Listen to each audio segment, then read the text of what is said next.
Welcome back to Boston has entered the chat. George, we're talking Celtics offseason.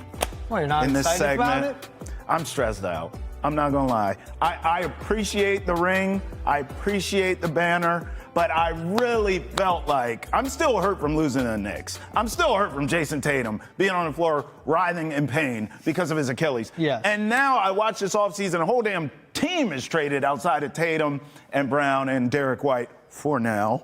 Okay? So, George Niang, Luka Garza, that's the front court? I'm supposed to be okay with that? Xavier I'm not Tillman, okay with that. Xavier Tillman, Nemish Queta. Stop. That's the center position. That's disgusting. That is the center position.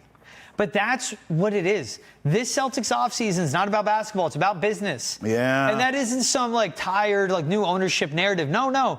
The second they brought in Drew Holiday and Kristaps Porzingis, they knew this second apron was coming, and it was about figuring out to get a championship and then offload the books just in time. They won that first chip. Then it was all about repeating. And it didn't go their way. But at least they went all in and won. Yeah. You talk about what you're hurting for right now. Look back to the parade and enjoy that. It's not going to be a long time till you get another, but you had that. Because what the Boston Celtics could have been, they could have been the Phoenix Suns. They could have been the Los Angeles Clippers. Trying at it time and time again with different variations of different big threes. No, they got it with the Jays and Derek White and Drew Holiday and Kristaps Porzingis. They got that one. They did. They broke through. Now it's that shift of, with Tatum out, likely this upcoming season, I would not rush him back. No. Getting the books in line, getting the roster in line when he returns, making a push for another one. Because just as the Celtics are dealing with the second apron right now, other teams will be dealing with it by the time they're back to full strength and fully contending again. That's a fact of the matter. Look, they were quiet in free agency, and they have to be. They got Drew Holiday's contract off the books and Kristaps Porzingis. To me, it points to Anthony Simons. Much easier to move, much more, enticing for other teams. And again, because signing James Minot, that put him back over the second apron. This is a team, and we may not see until the trade deadline, Travis. It's all about at the end of next season being under that second apron.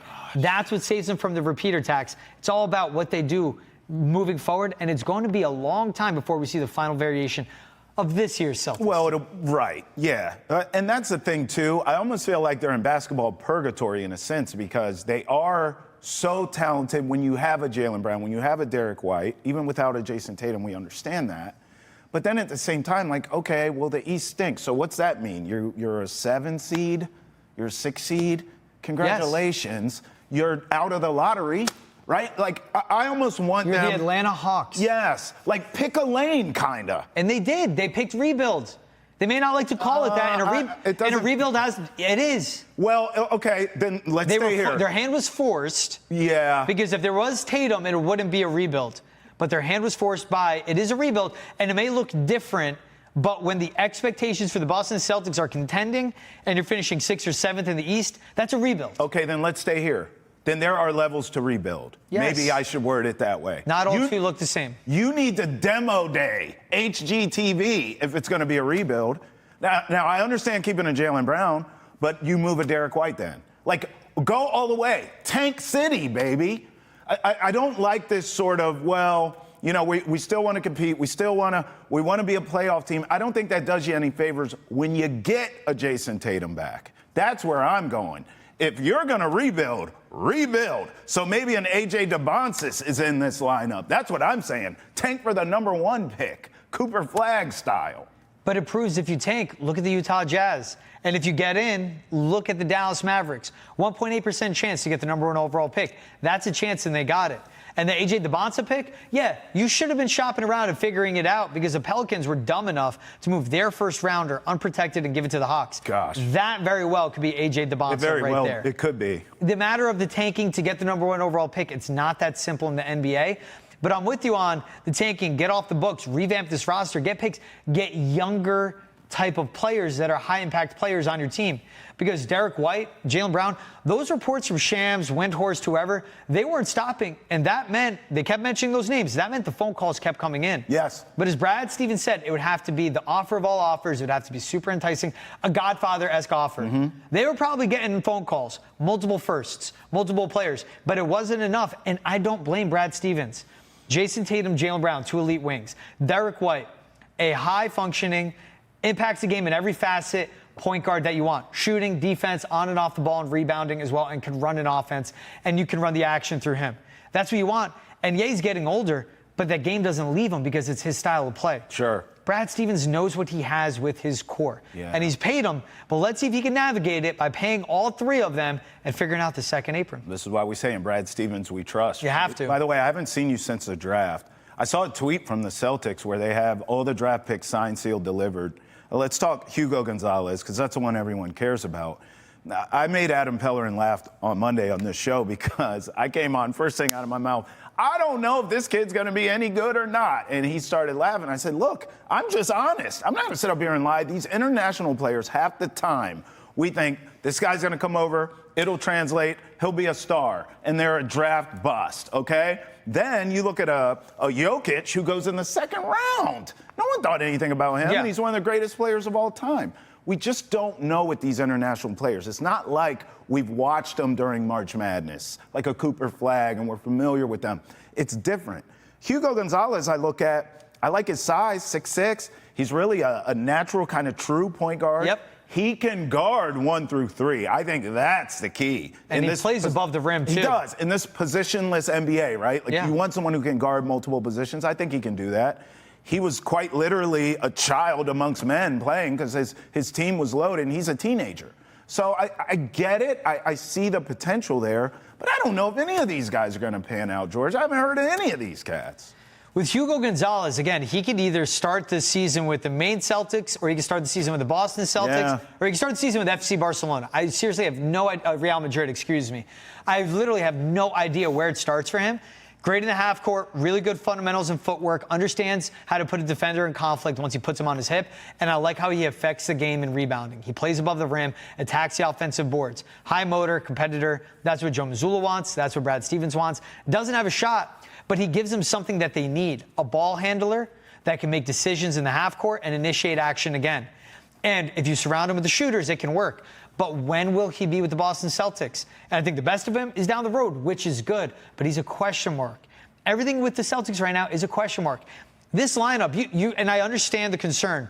George Niang, Luka Garza, Nima Shiketa, I get it. But that's not for sure the roster we're going to see when they enter the season, and it's not for sure the roster they're going to have post-trade deadline. And for sure it's not going to be the roster they have when Jason Tatum returns. Yes. It's about getting under the books. Yes. Avoiding the second apron, getting back to the business of basketball while setting yourself up for the long-term success. Right now, the best thing they have, paying Pritchard $7 million a year, 3 more years of control. That's a starting point guard now. If they want to, yeah. And he should be making 20. Dennis Schroeder just got $15 million a year. Lord. Payne Pritchard should be making 25 a year. They have Sam Hauser, team control, $10 million a year, next few years. Enticing piece to move as well, though. That's the thing. They have the structure and the guys in their building. It's a matter of how you supplement it around to Jason Tatum. You make a great point, because I'm saying how stressed out I am with this offseason. But then I saw Luke Kornet get paid, and I was like, yeah, okay, I get it. Over $10 million a year for Luke, and we like him. Center. We like him. We love Luke. He helped with the ring. Yeah. Thank you forever. Yeah. You should never buy a drink in Boston ever in your life. But I ain't giving you that money, right? I mean, good signing for the Spurs. It makes sense for them. But I get it. You're right.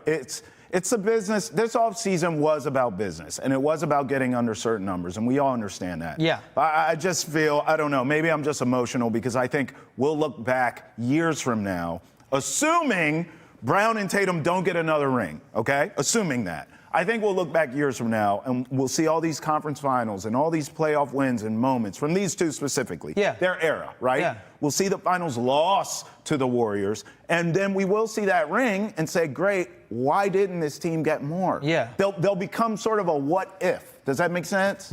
Since Jason Tatum arrived to Boston, when him and Jaylen Brown are a duo, and Jaylen Brown's a guy that worked his way up from a 6-man to 3-and-D to finals MVP. That's right.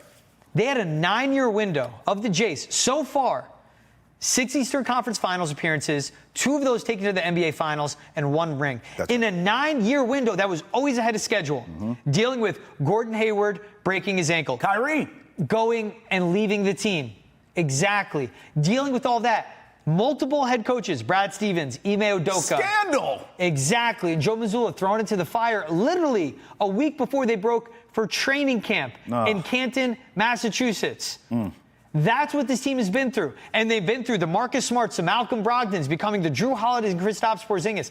I understand the emotions and the frustrations for Celtics fans, but I'm not, and it sounds tongue-in-cheek, I'm serious. Look back on that parade, because there are teams across the league that go all in.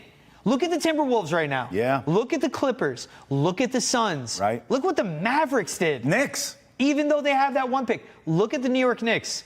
They were getting to an Eastern Conference Finals and partying like they won the NBA championship, because it's been 25 damn years since they got to that level. And they ain't getting back. This is a franchise that's won in 2008, in 2024, and been to ECFs in between as well. It's hard to win in the NBA. We've seen 7 different NBA champions the last 7 years. Lord have mercy. That's a new parity the league wants. That's what they want. But you have a guy that leads the front office. If Brad Stevens pieces this all together, he figured out how to go from coach to GM to leading a front office, president of basketball ops, figured out the big 3, the Supermax era, winning a ring, and if he can navigate or retool and get through the second apron, the new CBA era, and win again, exactly. That puts him in a whole different type of conversation. Yes. It's about, you've said it, what have you done for me lately? Yes. Well, lately he helped you get a ring, but what have you done for me lately? If he gets you back to that mountaintop and overcoming a Jayson Tatum coming off a ruptured Achilles, that's different, man. Build a statue of Brad right above the banners lurking, hanging over the catwalk. That's a statue built of Brad, overlooking this basketball team and bringing them back to the mountaintop. Look, man, we are athletic. We ain't athletes, but we are athletic. And we played enough pickup ball to know if you have ringers, 2 ringers on your team, everyone else we can figure it out. Yes. As long as you keep Tatum and Brown as the nucleus, then we'll just see what it looks like when Tatum comes back, what the team looks like around them at that time. But you have to keep those 2. And as we've seen, the Rockets, man, the way they loaded up. Bro. Okay. The way the Hawks have loaded up. The way the Knicks added a Jordan Clarkson Magic. not Matisse Thybulle, Yabusele, French player. Even the Magic. And the way the Magic loaded up, exactly. So if you figure out the business now, and then when Jayson Tatum returns, the landscape's going to be different. Yes, it is. Basketball's going to look way different on who the powers are in the NBA.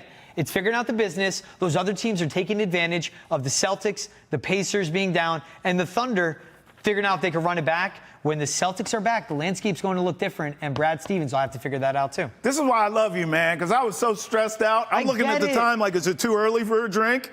Oh, and then you talked me off the ledge.